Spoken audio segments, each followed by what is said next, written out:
Amen. La Bible nous dit, Jésus se rendit à Nazareth où il avait été élevé et conformément à son habitude, il entra dans la synagogue le jour du sabbat. Il se leva pour faire la lecture et on lui remit le livre du prophète Ésaïe.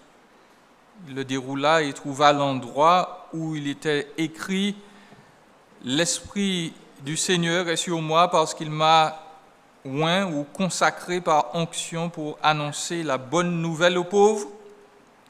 Il m'a envoyé pour proclamer aux prisonniers la délivrance et aux aveugles le recouvrement de la vue, pour renvoyer libres les opprimés, pour proclamer une année de grâce du Seigneur. »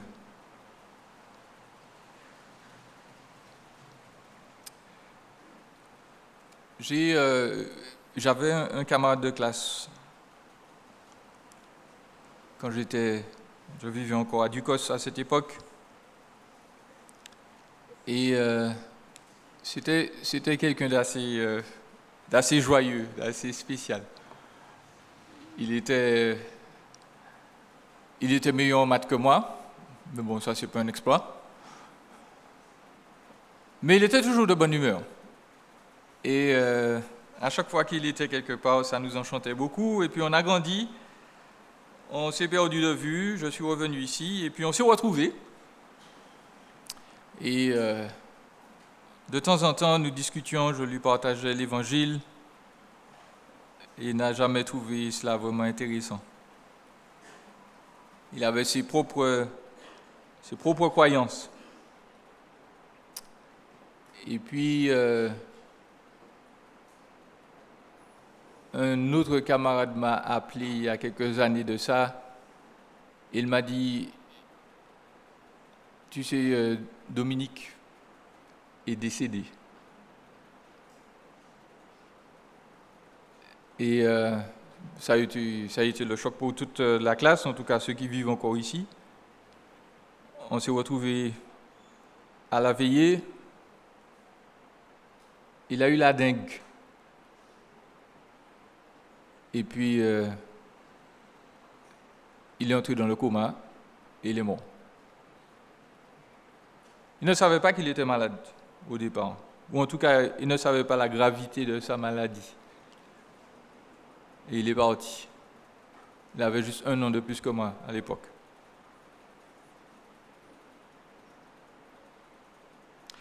Et sa condition physique reflète parfois l'état spirituel des hommes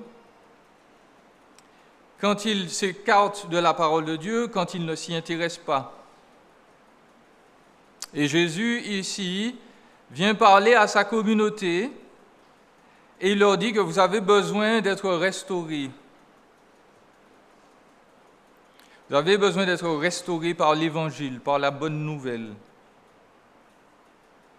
Jésus est déjà, depuis 1 année, on va y revenir cet après-midi, il est déjà depuis 1 année en train d'enseigner, en train de parler de qui Dieu est, de guérir des gens, d'expliquer tout ce qui concerne une relation saine avec Dieu. Et puis, vous le voyez, il retourne chez lui et il fait cet acte-là, il se lève, donc il est dans l'équivalent du temple pour les Juifs, la synagogue. C'est le lieu de rassemblement, littéralement. Il fallait au minimum 10 hommes pour bâtir une synagogue dans une ville. Là, il retourne dans son village, le village où il a grandi, et on lui remet le livre, on connaît sa réputation, il le déroule, il cherche un endroit particulier, il lit l'Ancien Testament et il tombe sur Ésaïe, que vous connaissez, Ésaïe 61. Et le Seigneur change un peu sa citation d'Ésaïe 61. En 2 endroits, vous pourrez le relire chez vous. Lorsqu'il lit « L'Esprit du Seigneur est sur moi parce qu'il m'a oint pour annoncer la bonne nouvelle aux pauvres, il m'a envoyé, et peut-être que vos versions ont pour guérir ceux qui ont le cœur brisé. » Ça, c'est dans Ésaïe. C'est pour ça que certaines versions le remettent là, mais le Seigneur n'a pas cité ça. Il a sauté directement. Il m'a envoyé pour proclamer aux prisonniers la délivrance et pour proclamer une année de grâce du Seigneur. Et là encore, le Seigneur coupe le verset. Parce qu'il a un message à faire passer, et un message peut-être qui n'est peut-être pas plaisant.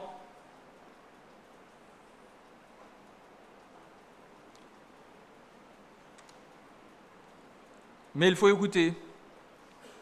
Et il parle donc sur 3 éléments, ceux qui doivent bénéficier de la restauration, les bénéficiaires de la restauration. Il parle de la bonne nouvelle de la restauration et il parle de la borne de la restauration. Très rapidement. Qui est-ce qui doit bénéficier de la restauration? Le Seigneur proclame qu'il a reçu l'Esprit de Dieu en entier pour annoncer la bonne nouvelle aux pauvres. Et certains, donc, quand ils lisent ces paroles de Jésus, comprennent le texte de manière littérale. Quand on parle de la bonne nouvelle aux pauvres, cela veut forcément dire les vrais pauvres, les vrais démunis. Mais j'ai envie de vous dire que ce n'est pas exactement cela. Quand Jésus dit qu'il va proclamer aux prisonniers la délivrance, eh bien Jésus, dans l'Écriture, n'a jamais visité de prison. Certes, il a guéri des aveugles, effectivement, mais il n'a jamais délivré des prisonniers de guerre ou des gens qui étaient en prison. Donc le texte ne parle pas là de manière littérale. Premièrement, c'est sûr qu'il faut aider les pauvres. Je ne dis pas que... Mais les pauvres là, c'est un sens particulier. Dans l'Ancien Testament, le pauvre, c'est quelqu'un qui effectivement a tout perdu, mais qui a tout perdu spirituellement.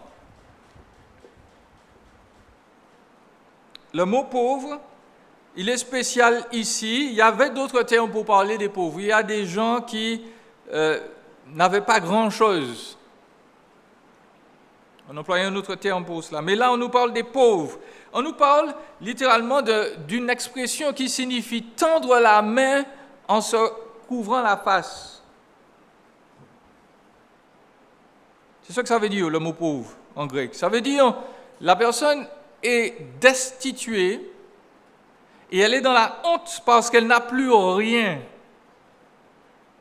Et elle est obligée de faire l'aumône et à l'intérieur d'elle-même, elle est écrasée, elle est dans la honte. Donc elle se couvre le visage pour qu'on ne sache pas qui fait l'aumône, qui fait la quête, qui fait la manche.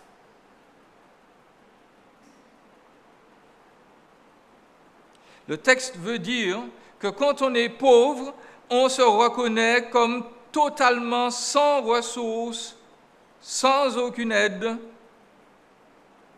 ni physique, ni morale. Notre connaissance est inutile. Notre compte en banque ne sert à rien. Notre force est nulle. Pourquoi? Parce que nous avons réalisé qui est Dieu et nous avons réalisé combien nous sommes loin de lui. Et Dieu nous dit donc, Dieu, par Jésus-Christ, s'adresse aux pauvres. Et je dois vous poser la question. Êtes-vous pauvre? Êtes-vous pauvre ce matin? Êtes-vous sans ressources? Êtes-vous sans aucune aide?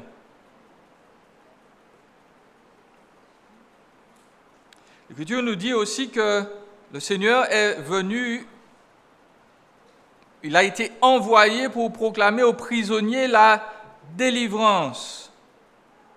Les prisonniers, à cette époque, étaient des gens que l'on pouvait connaître ou concevoir dans son esprit. Il ne s'agissait pas de personnes qui avaient fait un crime et qu'on avait enfermé. Le terme est plus spécifique que ça. Il s'agit de prisonniers de guerre. Il s'agit de personnes qui étaient en opposition à la nation et l'armée est partie. L'armée a ratiboisé son adversaire et puis il y a des gens qui ont capitulé ou qui n'ont pas capitulé, on les a capturés, ce sont des prisonniers de guerre. Les Juifs ont expérimenté cela, c'était des gens qui étaient fiers, indépendants, et ils étaient tellement fiers que Dieu leur a dit, nous allons vous apprendre Humilité. Et les Israélites ont connu l'exil. Ils ont été des prisonniers de guerre. Ils savaient ce que c'était. Les prisonniers de guerre devenaient esclaves. Ils n'avaient plus de liberté. Ils devaient travailler pour ceux qui les avaient conquis.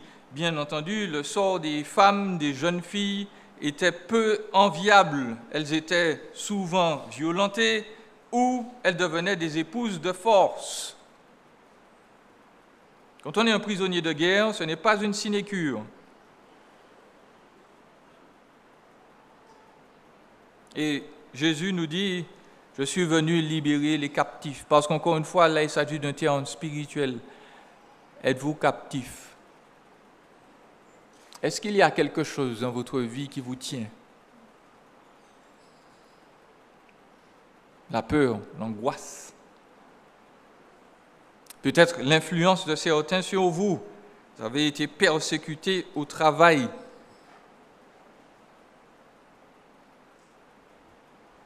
Peut-être avez-vous un problème, addiction secrète. Personne ne sait que c'est là, mais cela vous tient.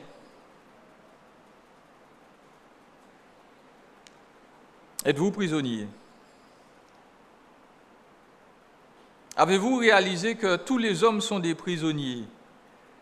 L'Écriture nous dit que ceux qui refusent de servir Dieu sont sous la domination de la loi. La loi leur parle et leur dit « tu es coupable ».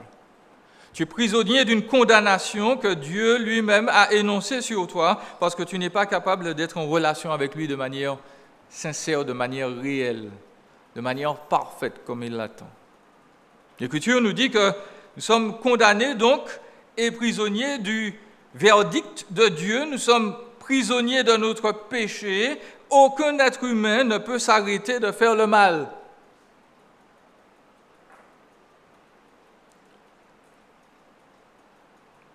Il y a des gens qui ont essayé, ils se sont enfermés dans des monastères, ils se sont dit on va se séparer du monde, on va se séparer des tentations et nous allons vivre une vie totalement dédiée à Dieu.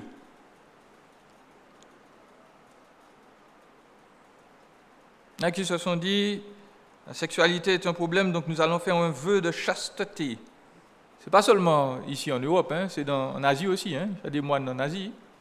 Il y a aussi des nonnes en Asie, ils se sont dit, on va vivre une vie de pureté, particulièrement sexuelle. On va s'enfermer quelque part et on va s'assurer qu'au fur et à mesure de notre vie, nous travaillons sur notre sainteté personnelle, sur notre pureté personnelle. Qu'est-ce que ça donne? Ça donne pas grand-chose. Vous avez vu aux infos tous les prêtres qui passent par là. Et puis, pour être totalement égalitaire et paritaire, il y a 2 ou 3 pasteurs aussi ils pensent qu'ils sont meilleurs que les autres et puis ils font n'importe quoi. Vous avez réalisé ça? On ne peut pas s'empêcher de faire le mal. C'est inscrit en nous. Personne sur terre ne peut déclarer, comme Jésus, je suis sans péché. Non seulement nous sommes prisonniers du péché, nous sommes prisonniers de sa conséquence, nous sommes prisonniers de la mort.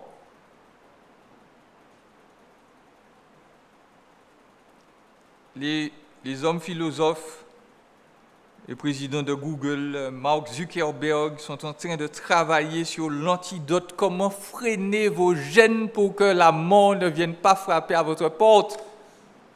Ils nous ont déjà dit, ils vont inventer des machines qui vont faire qu'on va vivre. On ne va jamais mourir. On travaille dessus, on appelle ça l'homme augmenté. On va faire des nanomachines, des petites machines qui vont s'assurer que voilà, dans notre corps, on va bien fonctionner et puis un jour, on ne va plus mourir.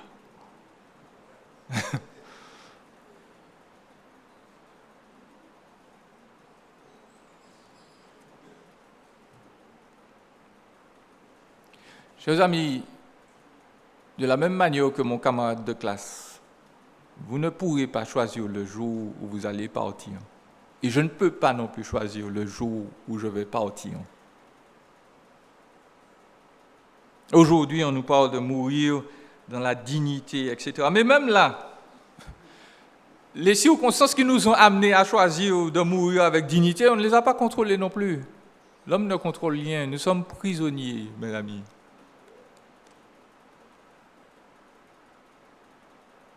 Nous sommes prisonniers de la mort. Tout le monde doit mourir. Et Dieu n'a jamais garanti qu'on va mourir vieux.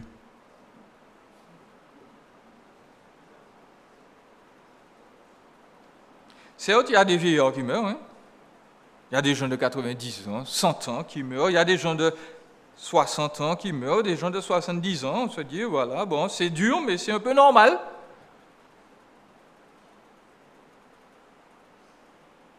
Mais il y a des enfants qui meurent. Il y a des adolescents qui décèdent.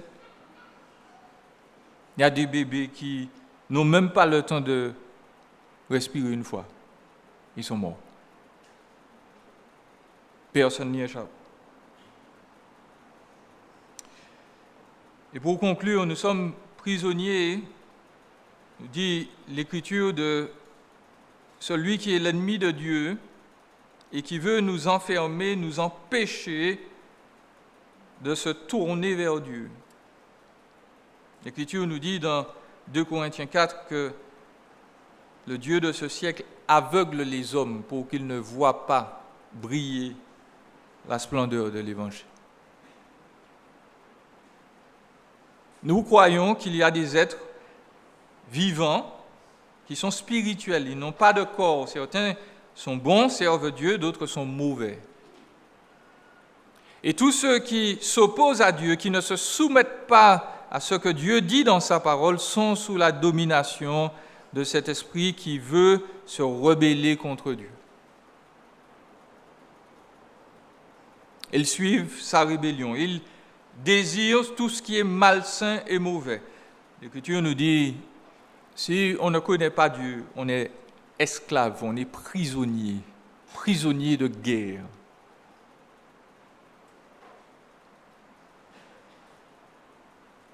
Êtes-vous prisonnier?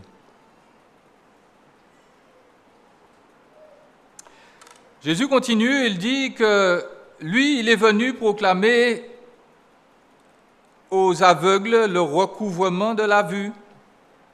Et nous savons qu'effectivement, Jésus a véritablement guéri des aveugles. Les Juifs n'ont jamais condamné Jésus parce qu'il mentait à propos de ses miracles. Les Juifs n'ont jamais dit à Jésus, « Tu ne fais pas de miracles, tu es un menteur, tu es un charlatan. » Les Juifs ont dit à Jésus, « Nous ne croyons pas que tu fais ces miracles par le droit de Dieu. Nous t'accusons d'être de ligue avec Satan le diable. » Ils n'ont jamais contesté les miracles. Oui, Jésus a touché des personnes. Jésus a fait de la boue, il a craché par terre, il a fait de la boue avec, il a mis ça sous les yeux d'un homme. Il a dit au monsieur, va te laver. Le monsieur s'est lavé la figure, il était aveugle-né, il a vu tout de suite.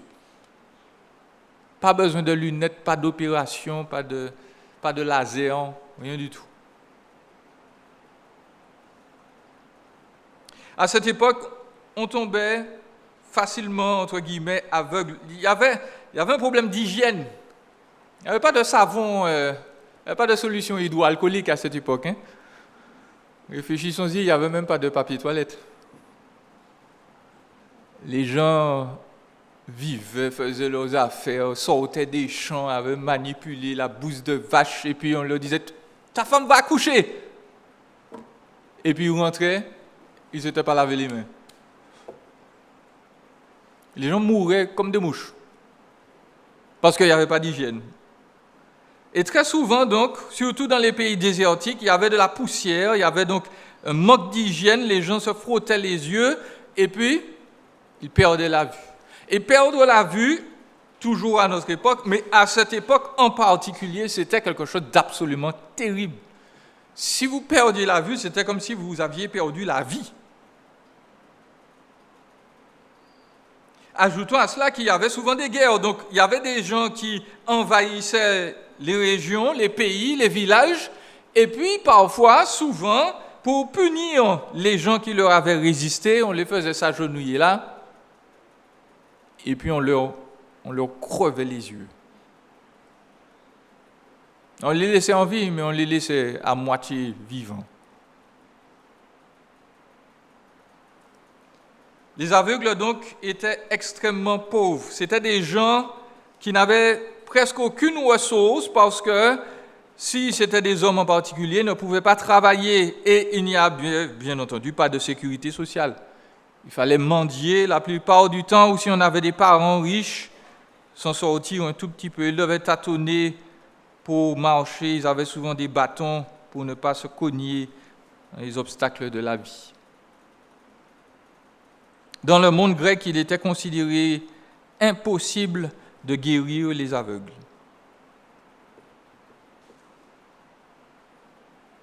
Mais voilà, encore une fois, si Jésus a guéri véritablement des aveugles, il ne nous parle pas là de cécité physique, il nous parle d'une cécité spirituelle. Il nous parle de personnes qui vivent dans ce monde et qui refusent de se soumettre à Dieu, qui refusent d'entendre parler de repentance, de vie éternelle, de Bible, de chanter des cantiques, d'adorer Dieu. Ça ne les intéresse pas. Ils sont aveugles. Les réalités spirituelles ne sont pas importantes. Dieu n'est pas important. Vivre éternellement, ça n'existe pas. On bat la tête, pas ni plaisir.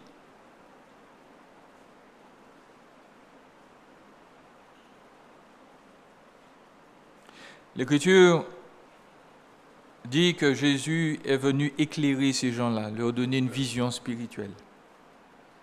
Vous avez entendu le témoignage tout à l'heure. Il faut changer de royaume. Il faut que Dieu nous éclaire sur qui nous sommes et comment nous devons vivre. L'Écriture nous demande, est-ce que nous sommes aveugles?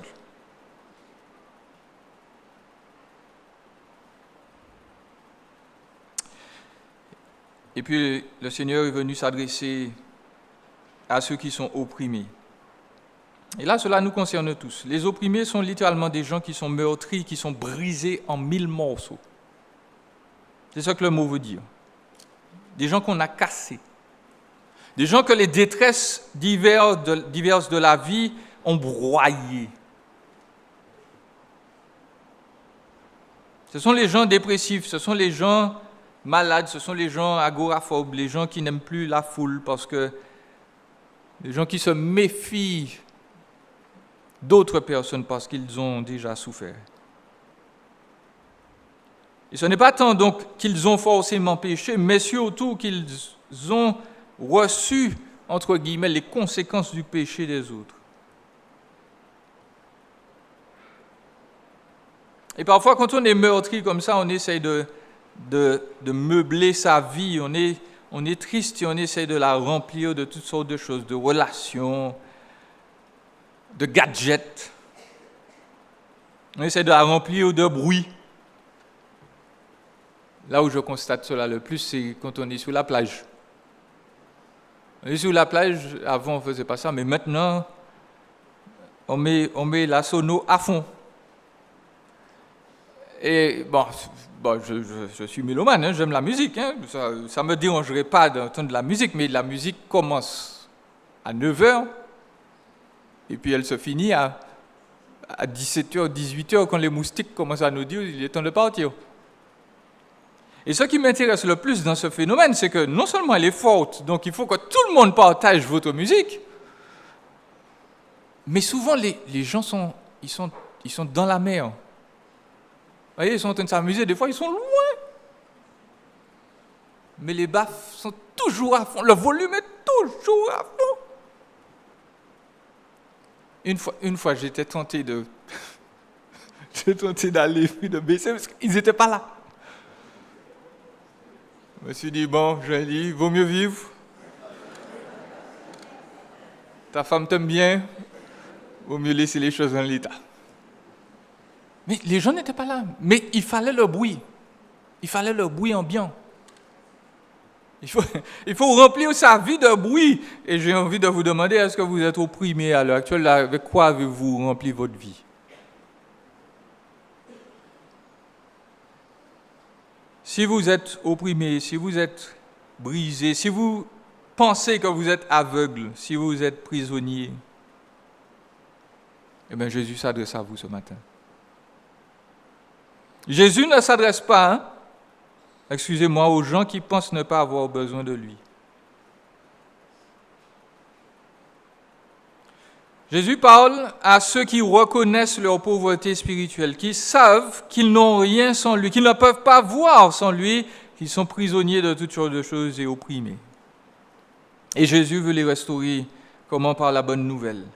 Il parle du fait qu'il a été envoyé loin, il a été rempli du Saint-Esprit pour annoncer la bonne nouvelle. La bonne nouvelle, l'avons déjà dit, la bonne nouvelle, ce n'est pas un sentiment, ce n'est pas une sensation, ce n'est pas une imposition des mains, ce n'est pas une espèce d'électricité qui vous parcourt. La bonne nouvelle, c'est une information, c'est une proclamation objective. Dieu vous dit, j'ai fait quelque chose pour toi. Ça n'a rien à voir avec vos sentiments, avec vos projections, avec vos peurs. Dieu dit, j'ai fait. C'est une réalité, c'est historique. Lorsqu'il y avait une bonne nouvelle, eh bien, c'était souvent la naissance d'un empereur, c'était la victoire de l'empereur sur ses concurrents. Et qu'est-ce qu'il faisait? Eh bien, il faisait la fête. Il distribuait la nourriture. C'était le temps de réjouissance. Et Jésus dit, de la même manière que l'empereur distribue la nourriture, eh bien, il veut donner aux pauvres, spirituellement à ceux qui n'ont rien, une justice parfaite. Il veut les remplir de perfection. Parce que lui, il est mort et ressuscité pour eux, eh bien, Dieu dit, voilà, mon fils a accompli cela pour toi, mon fils t'offre sa perfection. Est-ce que tu dis oui ou est-ce que tu dis non? C'est ça la bonne nouvelle. Jésus restaure les prisonniers et les opprimés en leur accordant la liberté. Vous l'avez dit, pour proclamer aux prisonniers la délivrance. Le mot délivrance, là, c'est le mot pardon. Parce que c'est ce dont nous avons besoin. Comment être libérés de nos esclavages divers? Comment être libérés de nos détresses émotionnelles? Nous avons besoin d'être pardonnés. Nous avons besoin que Dieu nous dise « Je ne t'en veux pas ». Nous avons besoin que Dieu nous dise « Écoute, je sais très bien ce que tu as fait depuis que tu es né jusqu'à maintenant. Je sais où tu étais le samedi soir lorsque tes parents pensaient que tu étais en train de réviser chez ton copain. Je sais où tu étais. Je sais où tu étais lorsque tu as dit à ta femme que tu allais à tel endroit alors que tu es allé avec ta maîtresse. Je sais. Tu es coupable. Je sais toutes les fois où, pendant que tu marchais avec ton mari dans la rue, tu as quand même vérifié pour voir s'il n'y avait pas des hommes qui étaient physiquement plus intéressants. Je sais. Je sais que dans ton travail, tu passes pour être honnête, mais en fait, tu te débrouilles toujours pour faire le filou. Il y a toujours quelque chose qui va disparaître dans ton entreprise. Il y a toujours une manière que tu vas utiliser pour partir plus tôt. Dieu dit, je sais. Et je ne t'en veux pas. Normalement, tu devais passer l'éternité loin de moi pour cela. Je relâche la dette. Je relâche la dette. J'oublie.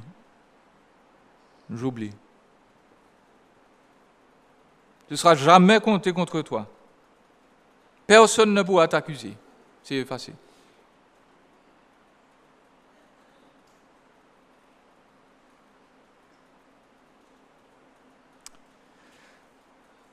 Le dernier point de notre message s'appelle la borne de la restauration.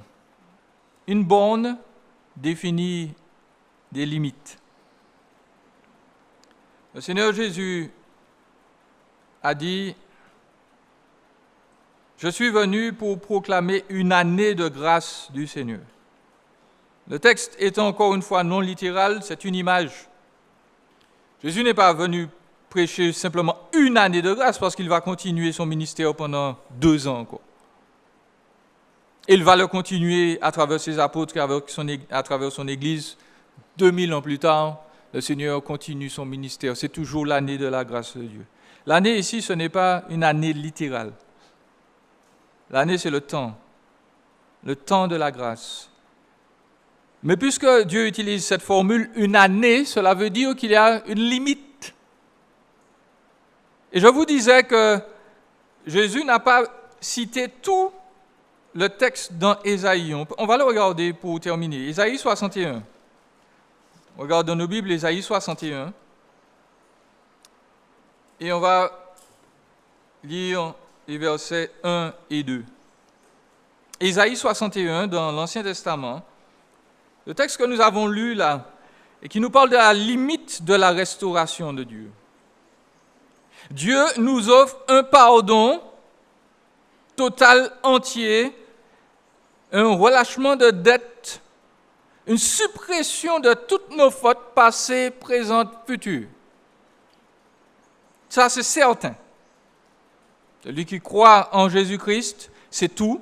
Celui qui croit en Jésus-Christ, il a la vie éternelle. Il n'a pas besoin d'aller faire de pèlerinage, il n'a pas besoin d'aller faire une neuvaine, il n'a pas besoin de la grâce des saints, il n'a pas besoin de Marie, il n'a pas besoin de Bouddha, il n'a besoin que de Jésus. Jésus seul. Et dans Ésaïe 61, verset 1, il nous est dit, l'Esprit du Seigneur, de Yahweh, de l'Éternel, est sur moi parce que Yahweh m'a consacré par onction pour annoncer de bonnes nouvelles aux pauvres. Il m'a envoyé pour guérir ceux qui ont le cœur brisé, pour proclamer aux déportés la liberté, aux prisonniers la délivrance, pour proclamer une année de grâce de la part de Yahweh. Nous sommes d'accord? Et puis, qu'est-ce que Jésus a omis? Et un jour de vengeance de notre Dieu.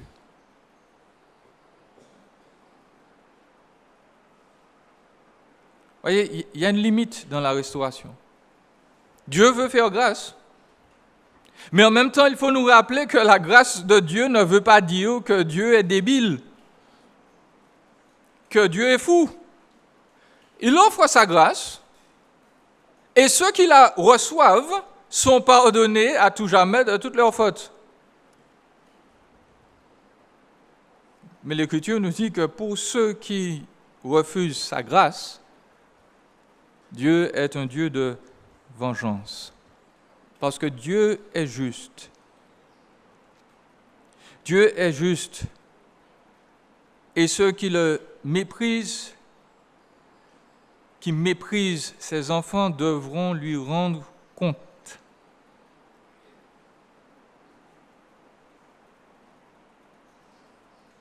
Chers amis, vous regardez les informations comme nous, vous savez que nous vivons dans des temps bizarres, des temps sans précédent.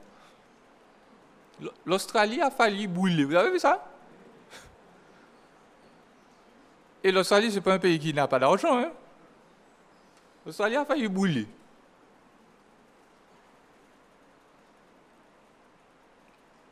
En Martinique, il y a chlordécone. En Chine, maintenant, il y a coronavirus. Il y a des guerres partout. Elle m'a dit, ça a toujours été comme ça. Je ne crois pas. Je ne crois pas du tout. Par contre, le même Jésus là, qui a parlé dans ce passage a dit que avant qu'il revienne, il y aura des guerres, des bruits de guerre, il y aura des famines, il y aura des tremblements de terre, il y aura des pestilences.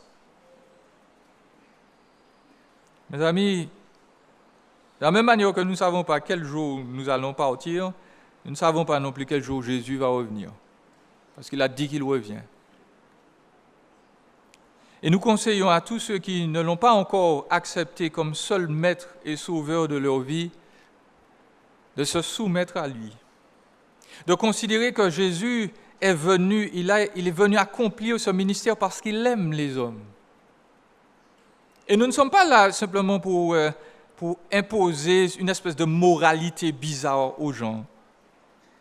Dans le monde entier, on déteste les chrétiens parce que les chrétiens parlent de justice, ils parlent de vérité, ils parlent de droiture. Ils disent non, il y a des choses qu'il nous faut respecter, il y a des ordres qu'il faut laisser en place. Et le monde nous dit, mais non, on peut changer tout comme on veut.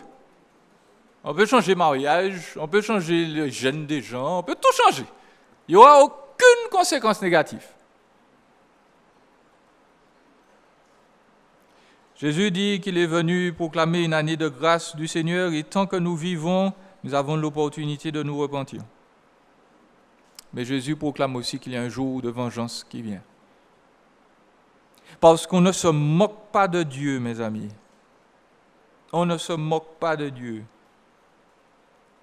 Tous les comédiens aux États-Unis, en France, partout, qui se moquent de Jésus, qui se moquent de Dieu, qui se moquent des idées de l'Écriture, devront un jour rendre compte. Et ce jour-là, ce sera absolument terrible parce que Dieu va afficher toute la vie secrète de ces gens-là. Et la Bible nous a déjà dit que quand il va envoyer les gens en enfer, aucune personne sur terre ne va dire, sauf 2 ou 3 qui pensaient qu'ils étaient chrétiens, aucune personne sur terre ne va dire, objection, votre honneur. Vous savez pourquoi? Parce que Dieu a dit que leur conscience va les battre. Ils ne pourront pas objecter. Dieu va dire, mais je te condamne parce que tu as fait ça. Tu l'as fait, oui ou non? Toute bouche sera fermée. Pas d'exception. Et ce que nous vous souhaitons donc, c'est de ne pas faire partie de cette foule-là. Aujourd'hui, c'est toujours l'année de grâce du Seigneur. Cette heure-ci, présentement, nous ne garantissons pas l'heure suivante.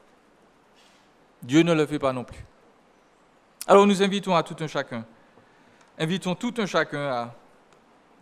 à faire la paix avec Dieu, à reconnaître que Jésus est mort, ressuscité pour lui, pour elle, et que ses dettes, ses fautes passées, présentes, futures seront toutes effacées lorsqu'on aura mis notre confiance en Christ. C'est l'année de grâce du Seigneur.